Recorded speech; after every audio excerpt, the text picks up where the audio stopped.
Samantala, tiniyak ni Pangulong Aquino na tutulungan ng pamahalaan ng Pilipinong nasangkot sa pagsabog ng tanker sa Saudi Arabia. Inihayag ito ng Pangulo sa kanyang pagharap sa media sa Vientiane, Lao Republic. Muli, si Elena Luna para sa detalye. Tiniyak ni Pangulong Aquino na magbibigay ng tulong ang gobyerno sa Pilipinong driver na sangkot sa pagsabog ng tanker sa Riyadh, Saudi Arabia noong Sabado kung saan 23 katao ang nasawi.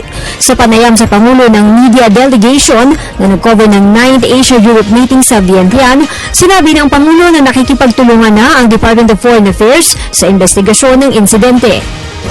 Last information is that he was still in the custody of the authorities, and we will be providing him all the assistance that he requires.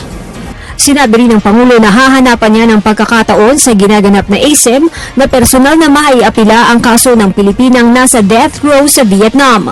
Kaso ito ni Amodia Teresita Palacio na nahulihan sa airport ng Hanoi na nagdala ng shabu. But I probably will try to look for an opportunity to talk to Premier Tanzong, who's a good friend of our country.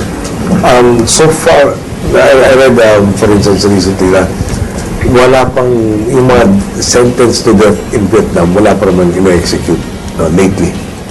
Lalo nung nag-shift sila to lethal injection.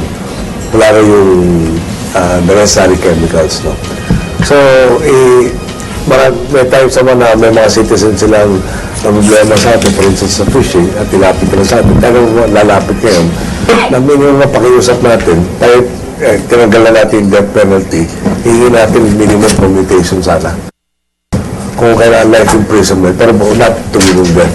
So, I'll do it informally first now, then we will communicate formally with both the President and the Prime Minister. Nauna nang sinabi ng Pangulo bago umalis ng bansa na isusulong niya ang kapakanan at karapatan ng mga overseas Filipino workers sa kanyang partisipasyon sa ASEM.